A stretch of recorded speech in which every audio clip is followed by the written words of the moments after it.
గ్రామాలు పరిశుభ్రంగా ఉండాలి అంటే వాళ్ళ ఏదైతే వాలంటీర్లు ఖర్చు పెడుతున్నటువంటి మా నాయకుడు 10,000 ఇస్తా అన్నాడు వాలంటీర్కి.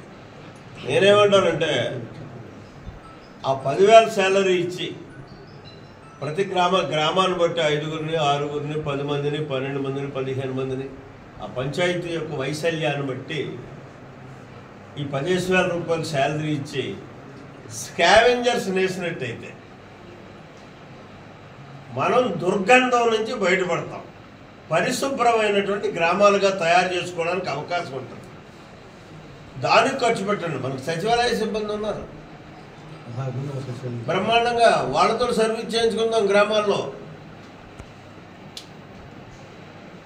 వాళ్ళకి కాపలా కుక్కల్లాగా తెలుగుదేశం ఎన్డీఏ కార్యకర్తలు ఉన్నారు తప్పు జరగకుండా కాసుకోవడానికి.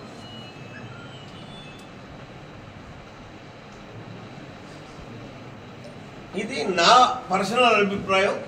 రేపు మా లెజిస్లేటివ్ పార్టీ మీటింగ్లో కానీ శాసనసభలో అయినా సరే ఇది నేను చెప్పదలుచుకున్నాను, అడగదలుచుకున్నాను, ఒత్తిడి తేదలుచుకున్నాను. ఎందుకంటే మనం ప్రభుత్వ ప్రజాధనాన్ని ఎక్కడి నుంచి అవుతుంది? ప్రజల నుంచి మనం కలెక్ట్ చేస్తే రెవెన్యూ కలెక్షన్ ద్వారా వచ్చేటువంటి డబ్బు దాన్ని దుర్వినియోగం చేయకుండా మన స్వార్థం కోసం చేసుకోకుండా, మాకైతే ఆ కర్మ లేదు. వైఎస్ఆర్ కాంగ్రెస్ పార్టీ లాగా వాలంటీర్ల కార్యకర్తలుగా వాడుకోవాల్సినటువంటి పని లేదు. నిస్వార్థంగా 45 సంవత్సరాలు బట్టి పనిచేస్తున్నటువంటి కార్యకర్తలు ఉన్నారు, నాయకులు ఉన్నారు తెలుగుదేశం పార్టీకి. కాబట్టి వాళ్ళకేం డబ్బులు ఇవ్వక్కర్లే. మేము ఆ పని మా పార్టీ పని వరకు వాళ్ళు నిస్వార్థంగా పనిచేస్తారు. గ్రామాన్ని పరిశుభ్రంగా ఉంచుకోవడం కోసం మీరు ఎలాగా ఖర్చు పెడదామని అనుకుంటున్నారు కాబట్టి ఆ 10,000 రూపాయలు స్కావెంజర్స్కి ఇచ్చి వాళ్ళకి పని చెప్పినట్టే వద్దు. మనం